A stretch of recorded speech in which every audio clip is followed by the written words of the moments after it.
aking asawa, 70 anyos na, naglalagas ang bukid, lagi pang nakakamara.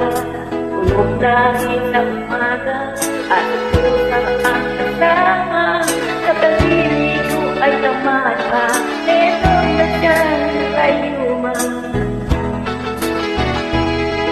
Madalas ako sa kanya ng pasensya, baka nagitin ng hala niya.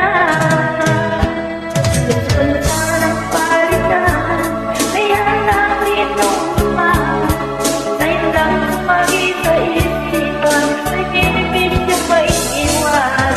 Gusto na ng palitan, kaya lang ng hinaya, di ko na lang siya palitan, akin na dapat dyan sa ama.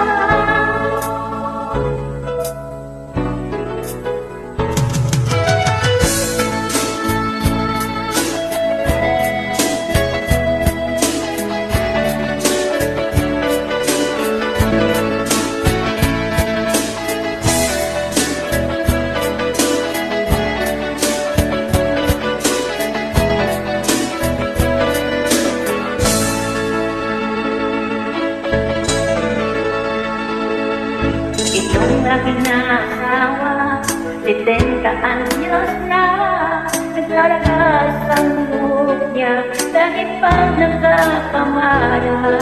Tulog lagi sa umaga, at pusa ang kasama, sa paninigo ay tamata, pero dali siya kayuma.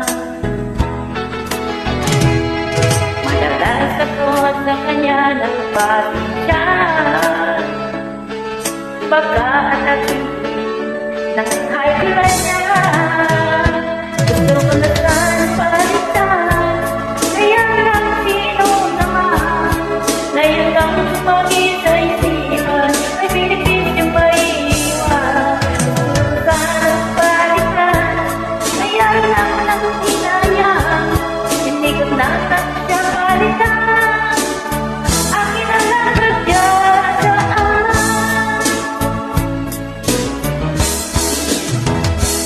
Gusto ko na sanang palitan, kaya lang sino naman, ngayon lang tumagi sa isipan, may benepisyong maiiwan. Gusto ko na sanang palitan, kaya lang ng hinaya, di ko na siya